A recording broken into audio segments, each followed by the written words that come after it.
بسم الله الرحمن الرحيم আসসালামু আলাইকুম ওয়া রাহমাতুল্লাহি ওয়া বারাকাতুহু। প্রিয় দিনী ভাই ও বোনেরা, আশা করি আল্লাহ সুবহানাহু ওয়া তাআলার রহমতে আপনারা সকলেই ভালো আছেন। আজকে আলোচনা করব সবথেকে বড় একটি ফিতনা, যেই ফিতনায় বহু মানুষ ধ্বংস হয়ে যাবে। সেই ফিতনার নাম হচ্ছে ফিতনায়ে দুহাইমিয়া। এই ফিতনায়ে দুহাইমা সম্পর্কে আজকে আলোচনা করব। হাদিসের মধ্যে এ সম্পর্কে কি বলা হয়েছে তা আজকে আমরা জেনে নেব। বিশ্বযুদ্ধে অসংখ্য লোক মারা যাবে। শুধুমাত্র আল্লাহ তাআলা যাদেরকে চাইবেন তারাই শুধুমাত্র বেঁচে থাকতে পারবে। আর এই বিশ্বযুদ্ধের ক্ষয়ক্ষতি প্রতিটি শহরে, বন্দরে এবং গ্রামে গঞ্জে পৌঁছে যাবে। আর এটাকেই বলা হয়েছে ফিতনায়ে দুহাইমা। যেমন এ সম্পর্কে হাদিসের মধ্যে এসেছে, অতঃপর শুরু হবে ফিতনায়ে দুহাইমা তথা অন্ধকারাচ্ছন্ন ফিতনা। যখন বলা হবে যে ফিতনা শেষ হয়ে গেছে, তখন তা এতটাই প্রসারিত হবে যে আরবের প্রত্যেকটি ঘরে প্রবেশ করবে, কোনো একটি ঘর বাকি থাকবে না যেখানে তারা প্রবেশ করবে না, অর্থাৎ প্রত্যেকটি ঘরেই প্রবেশ করবে। আর মানুষ তখন এমনভাবে লড়াই করতে থাকবে, সে জানবে না সে কি সত্যের বিরুদ্ধে লড়াই করছে না বাতিলের বিরুদ্ধে লড়াই করছে। এইভাবে সব সময় চলতে থাকবে। অবশেষে মানুষ দুটি দলে বিভক্ত হয়ে যাবে। একটি দল হবে ঈমানের দল, যাতে কোনো কুফর এবং নিফাক থাকবে না। কিতাবুল ফিতান হাদিস নং 93। এই হাদিসটিতে কিন্তু ফিতনায়ে দুহাইমার ভয়াবহতা সম্পর্কে বর্ণনা দেওয়া হয়েছে যে এই ফিতনাটা এতটাই ব্যাপক আকার ধারণ করবে যে প্রত্যেকটি ঘরেই প্রবেশ করবে। অন্য হাদিসে আছে প্রতিটি মানুষকে একটি হলেও চর দিয়ে দিবে। এ সম্পর্কে আবু দাউদ শরীফের মধ্যে আছে, এরপর চরম ফিতনায়ে দুহাইমা তথা অন্ধকারাচ্ছন্ন ফিতনা শুরু হয়ে যাবে, যা উম্মতের কাউকে একটা চর না দিয়ে ছাড়বে না।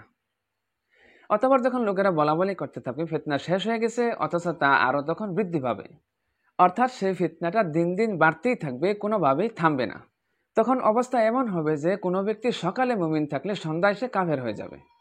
অতঃপর লোকেরা বিভিন্ন দুর্গে আশ্রয় গ্রহণ করবে, আর মুমিনরা যেই দুর্গে আশ্রয় গ্রহণ করবে সেই দুর্গে কোনো মুনাফিকই থাকবে না।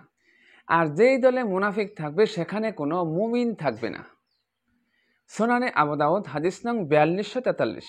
তাছাড়া আবু উবাইদা আল কাসিম রহমতুল্লাহ আলাই নিজ সনদে হযরত হুযায়ফা রাদিয়াল্লাহু তাআলা আনহু থেকে বর্ণনা করেন, তোমাদের উপর ফিতনায়ে দুহাইমা তথা অন্ধকারাচ্ছন্ন ফিতনা আবির্ভাব হবে। তখন নাশফ নিক্ষেপ করা হবে, আর এরপর রাদফ তথা অগ্নিশিলা নিক্ষেপ করা হবে। গারিবুল হাদিস ইমাম আবু ওবায়দা রচিত দ্বিতীয় খণ্ড 232 পৃষ্ঠা হাদিসটি বর্ণিত হয়েছে। এই হাদিসটিতে কিন্তু ফিতনায়ে দুহাইমার ভয়াবহতার একটি অংশ উল্লেখ করা হয়েছে। এই যুদ্ধের প্রথম দিকে নাশফ নিক্ষেপ করা হবে, এরপর ভয়াবহতা বেশি আকার ধারণ করে রাদফ তথা অগ্নিশিলা নিক্ষেপ করা হবে।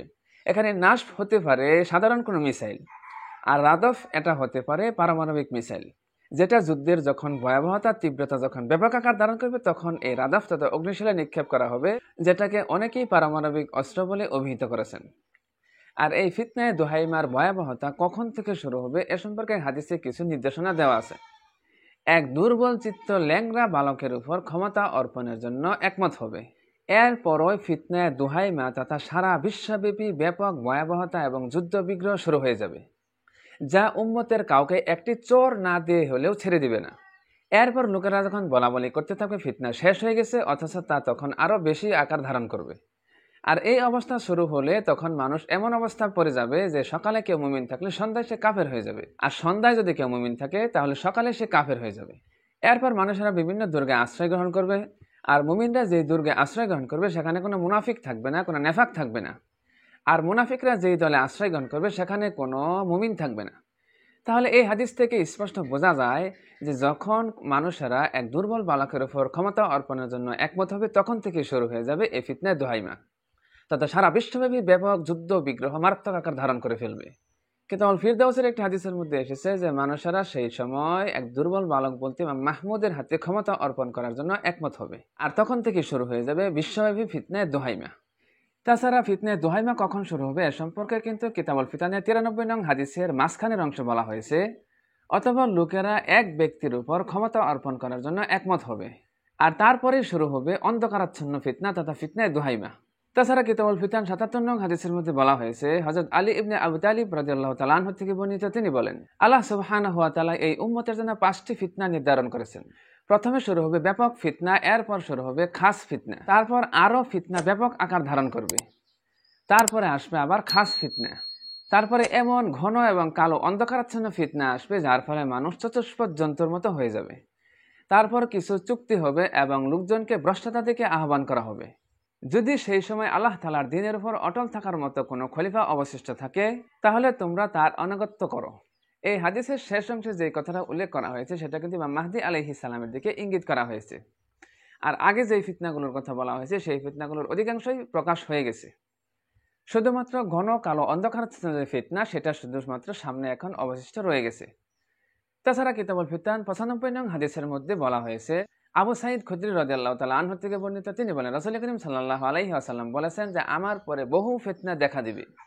তন্মধ্যে একটি হচ্ছে ফিতনায়ে আহলাস তথা পলায়নের ফিতনা, অর্থাৎ পরস্পরের মধ্যে এমন শত্রুতা দেখা দিবে যে একজন থেকে আরেকজন পলায়ন করতে বাধ্য হবে এবং তাতে ছিনতাই হবে। এরপরে আসবে এমন এক ভয়াবহ ফিতনা যা আগের ফিতনার চাইতে আরো বেশি ভয়াবহ। আর তারপরে এমন এক ফিতনা আসবে যাতে করে মানুষ বলবে যে ফিতনা শেষ হয়ে গেছে, কিন্তু অথচ তা তখন আরো বেশি প্রসারিত হবে এবং প্রত্যেক ঘরেই তা প্রকাশ করবে এবং প্রত্যেককেই এই ফিতনা আঘাত করবে। অতঃপর আমার বংশ থেকে সত্য প্রতিষ্ঠার জন্য কোনো এক ব্যক্তি আগমন করবে। এই হাদিসেও কিন্তু যে ফিতনাটাকে বলা হয়েছে যে প্রত্যেকটি ঘরেই প্রবেশ করবে, এটাই হচ্ছে ফিতনায়ে দুহাইমা। আর এই ফিতনায়ে দুহাইমার পরে ইমাম মাহদী আলাইহিস সালাম পৃথিবীতে আত্মপ্রকাশ করবেন এবং নেতৃত্ব গ্রহণ করবেন। সর্বশেষ যে হাদিসটি উল্লেখ করবে সেটা হচ্ছে কিতাবুল ফিতান 97 নং হাদিস। হযরত কাব রাহমাতুল্লাহ আলাইহি থেকে বর্ণিত, তিনি বলেন, 3 ধরনের ফিতনা প্রকাশ পাবে যেমন পথচারীকে আটকানো হয়। এর মধ্যে কিছু ফিতনা প্রকাশ পাবে শাম দেশে অথবা পূর্ব দিকে। এমন বড় বড় ফিতনা দেখা দেবে যার দ্বারা প্রত্যেক রাজা বাদশাগণ চোখের মধ্যে সর্ষে ফুল দেখতে থাকবে। এরপর সঙ্গে সঙ্গে প্রকাশ পাবে পশ্চিমা ফিতনা, অতঃপর হলুদ রঙের পতাকা বিশিষ্ট একদল লোকের আবির্ভাব ঘটবে। বর্ণনাকারীর মন্তব্য হচ্ছে পশ্চিমা ফিতনা হচ্ছে অন্ধকারাচ্ছন্ন ফিতনা। এই হাদিসটিতে কিন্তু বলা হয়েছে পূর্ব দিকের ফিতনা, আর পূর্ব দিকের ফিতনা বলতে অনেকে এটাকে গাজওয়াতুল হিন্দ তথা হিন্দের ফিতনাকে বুঝিয়ে থাকেন। আর এই হিন্দের ফিতনার পরপরে পশ্চিমা ফিতনা শুরু হবে, আর পশ্চিমা ফিতনাই হচ্ছে ব্যাপক অন্ধকারাচ্ছন্ন ফিতনা। তো হাদিসের মধ্যে যে সমস্ত ফিতনারগুলো উল্লেখ করা হয়েছে এর মধ্যে কিছু বাস্তবায়িত হয়ে গেছে আর কিছু সামনে বাকি রয়ে গেছে। তো বন্ধুরা, আজকে এই পর্যন্ত। ভিডিওটিতে অনুগ্রহ করে একটি লাইক দিবেন আর বন্ধুদের মধ্যে অবশ্যই শেয়ার করে ছড়িয়ে দিবেন। আসসালামু আলাইকুম ওয়া রাহমাতুল্লাহি ওয়া বারাকাতুহু।